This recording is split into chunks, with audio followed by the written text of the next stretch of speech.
Vocês sabem que eu falo muito de autoconhecimento aqui, né? E hoje eu quero refletir um pouquinho com vocês sobre relação amorosa, sobre relacionamentos amorosos, namoro, casamento, união, morar junto, enfim, seja como for aí a sua relação, as relações que você consegue observar. E muitas vezes as pessoas falam, tem um gato querendo aparecer aqui hoje, tá, gente? Muitas vezes as pessoas falam muito assim, mas o que meu relacionamento amoroso tem a ver com o meu processo de autoconhecimento ou do meu parceiro, enfim. Tudo. Tem tudo a ver. Nas nossas relações, sejam elas de todos os níveis, a gente projeta muito sobre nós. E sobre nossas expectativas, sobre aquilo que a gente conhece sobre o mundo, sobre as pessoas, sobre relações, sobre família e por aí vai. Aquilo que a gente cresceu e se desenvolveu, a gente projeta nas relações. E na relação amorosa, principalmente quando a gente vai morar junto, dividir a vida com a pessoa, o casamento ou morar junto, enfim, é a pessoa que a gente vai conviver muito. Talvez não mais, as pessoas hoje em dia trabalham muito, né? E convivem até mais, às vezes, com pessoas do trabalho do que com pessoas da própria família. Porém, é uma relação onde a gente tem muita projeção. O que é projeção, gente? Aquilo que eu entendo como certo e errado, como o que eu espero de um bom marido, ou sei lá o que, eu projeto na pessoa que está comigo. E se eu não faço esse processo de autoconhecimento, eu vou projetar e cobrar dessa relação coisas que não é o que a pessoa pensa sobre relacionamento, coisas que talvez a pessoa não tem condição de dar. O que é não ter condição de dar, Mirella? A pessoa não sabe. Quantas vezes nós estamos cobrando das pessoas aquilo que ela não sabe ou não tem para dar?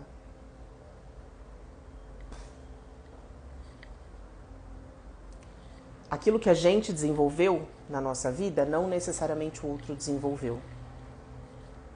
E se a gente falar, vamos trazer de forma mais lúdica e pedagógica?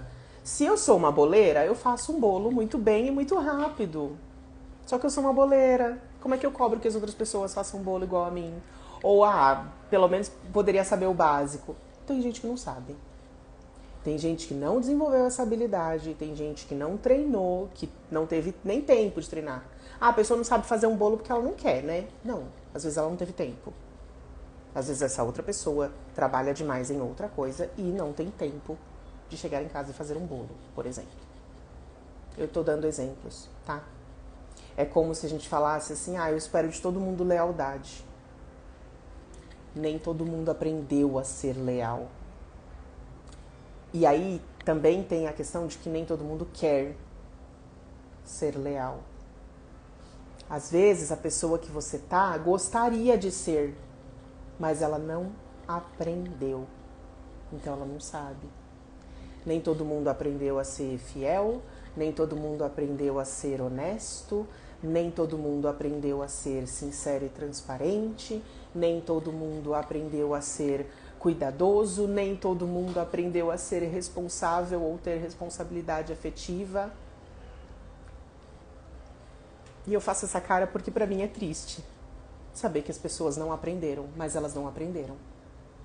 As pessoas cresceram em um mundo muitas vezes caótico, em ambientes caóticas, em famílias caóticas, em sociedade, escolas caóticas, em grupo de pessoas caóticos.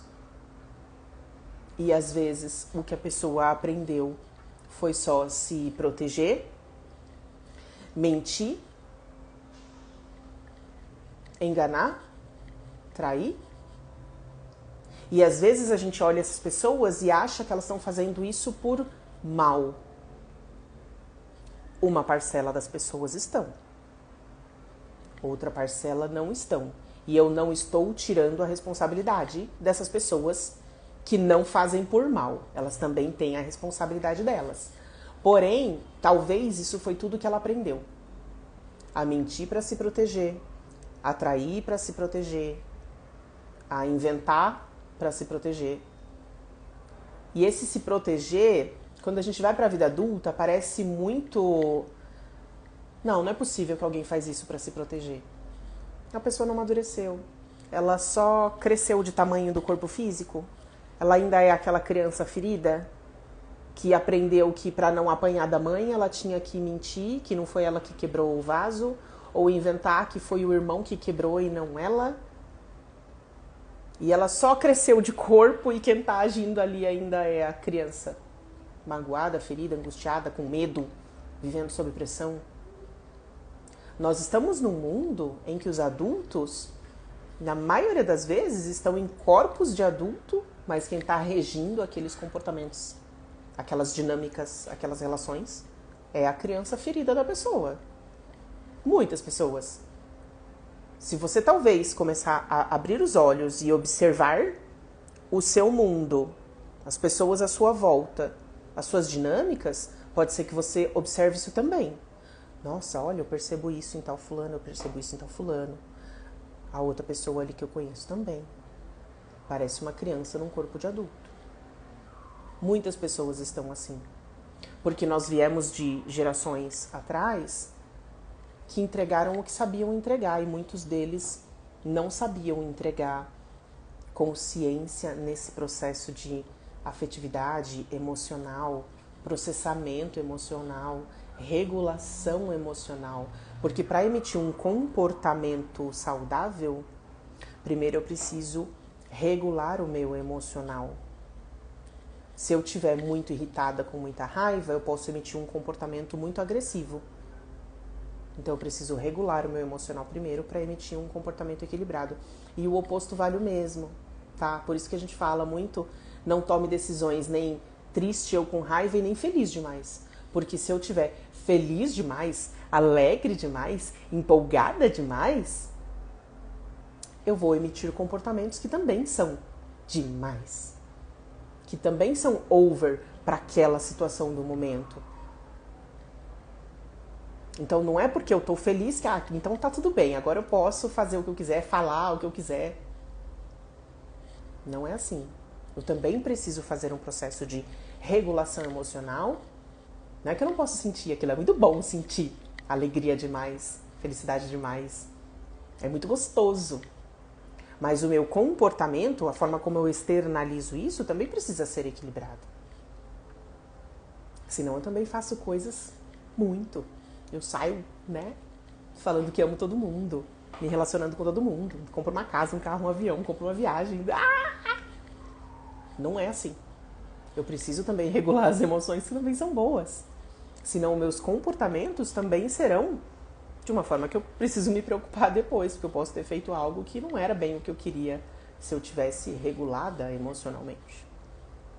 E aí nas relações afetivas, no sentido de namoro, casamento, eles também precisam ter essa regulação. O quanto eu tô triste demais, o quanto eu tô feliz demais, o quanto eu estou com a minha criança ferida demais e por isso eu cresço e vou só me relacionando com as pessoas a partir das alegrias, das tristezas, das minhas feridas e o quanto o outro também tá assim. O quanto às vezes eu preciso decifrar o outro, já é difícil se decifrar. Decifrar o outro, então, é mais ainda um cubo mágico, uma caixinha cheia de surpresas. Entender que aquilo que o outro falou talvez não é o que o outro queria ter me falado. Eu digo muito em terapia que a gente precisa esmiuçar a nossa comunicação. Não é porque eu falei bem explicativa que o outro entendeu. Imagina resumido, que a maioria das pessoas tem uma comunicação bem resumida. Mais difícil ainda. Ser claro na nossa comunicação não quer dizer que o outro entendeu. Eu preciso, depois de me comunicar, nesse esforço de ser clara, de ser transparente, questionar o outro. Eu queria saber como que entra pra você o que eu falei, o que você entendeu do que eu falei, o que você sentiu com o que eu falei e o que você pensa sobre o que eu falei. Só que fazer isso também de coração aberto, para entender que a outra pessoa talvez tenha entendido o que você falou e não ter gostado, talvez não entendeu o que você falou E aí qual é a sua paciência em explicar de novo? Qual é a paciência do outro em ouvir de novo? E não falar assim, pô, mas pelo amor de Deus, você não entende nada do que eu falei, você nem me escuta direito. Talvez o outro não tenha mesmo escuta. Isso às vezes acontece, sim. E aí é entender por que o outro não está me escutando. Será que meu discurso para o outro é muito maçante? Será que o outro não tem disponibilidade interna de me ouvir e me entender? Será que a outra pessoa está tão no mundinho fechado ali, ó, que tudo que eu falo nada entra no mundo da pessoa? E aí é perceber também que lugar interno meu necessita estar talvez nesse relacionamento onde o outro está no mundinho dele fechado e não tem lugar para eu adentrar esse mundo. Milhões de reflexões podem se surgir a partir disso. E o que eu quero trazer aqui, além desses milhões de reflexões, é perceber isso. Relacionamento amoroso é onde a gente projeta muitas das nossas questões, entender as sensações que desabrocham aqui dentro quando o outro entende, quando o outro não entende, quando o outro aceita o que eu falei, quando o outro não aceita o que eu falei, porque o outro também está projetando o que é dele na relação. E o quanto essas projeções deixam um véu nebuloso em cima da gente olhar a realidade. Olhar o meu parceiro como ele é, olhar a minha parceira como ela é de verdade, o que dá para entregar, o que não dá, o que tem, o que não tem, o que quer e o que não quer entregar. Porque às vezes a pessoa tem condições de entregar o que você está pedindo, mas ela não quer. Mas nesse não querer, tem uma sinceridade? Por exemplo, tem gente que consegue estar num relacionamento monogâmico, mas não quer. Não quer. Tem disponibilidade interna para a pessoa falar? Eu quero um relacionamento aberto, eu não quero fidelidade, exclusividade. A pessoa consegue falar? A pessoa consegue expor? A pessoa quer fidelidade só de um lado, não do outro? Que tem muita gente que é assim? Sabe? O relacionamento aberto é só de um lado, né? Dos dois lados. Tá errado. Porque aquilo que eu quero pra mim, eu preciso aceitar que o outro também faça por ele. Não que vão fazer, mas que esteja um acordo claro entre as pessoas. E isso é só um exemplo que eu tô dando, tá, gente? Tem milhares de outras coisas dentro de um relacionamento que tem a ver com isso. O quanto eu não consigo dar aquilo que o outro está me exigindo, o quanto eu até consigo, mas será que eu quero? E o quanto os dois estão sendo claros naquilo que quer e que não quer. E ainda, o quanto um relacionamento amoroso, quando a gente pensa em longo prazo, ele precisa ser revisto muitas vezes. É um reacordo das cláusulas. Quando eu tinha 20 anos, eu queria alguma coisa na minha vida. Quando eu chego nos 25, eu já amadureci um pouco, eu penso diferente. Quando eu chego nos 30, nos 40, nos 50... Entende esse cenário mudando ao longo do prazo, assim? E as pessoas acham que o acordo que fizeram com 20 anos vai valer para sempre? Não vai. Uma pessoa de 20 anos quer uma coisa, uma pessoa de 30 quer outra, uma pessoa de 40 ela quer outra. E não tô falando de outra de trocar, tá? Sai essa pessoa, vem essa pessoa. Pode ser com a mesma pessoa. Porém, tem outras regras, tem outros padrões a serem estabelecidos, tem outras exigências, outras dinâmicas. Eu posso querer a mesma pessoa quando eu tô com 20 e quando eu tô com 40. Mas eu quero coisas diferentes desse relacionamento. Eu quero experiências diferentes. Eu tenho maturidade diferente, eu tenho uma entrega diferente em cada idade. O quanto muitas vezes a gente vai negligenciando isso e só empurrando e engolindo coisas e não entrando em conversas que são difíceis, porque vai gerar atrito, porque vai gerar desconforto. A gente lida com o nosso desconforto de não estar bem as coisas e vai engolindo, vai empurrando com a barriga. Mas a gente evita de entrar em conversas que geram desconforto. Só que as conversas que geram desconforto esclarecem tantas coisas que esse desconforto se desfaz. É esse processo que a gente busca. Se conhecer, o outro se conhecer, para que nós possamos se conhecer melhor e colocar melhor aquilo que a gente quer, aquilo que a gente busca, aquilo que no passado estava bom, mas hoje não está mais. Vamos fazer diferente, vamos reajustar.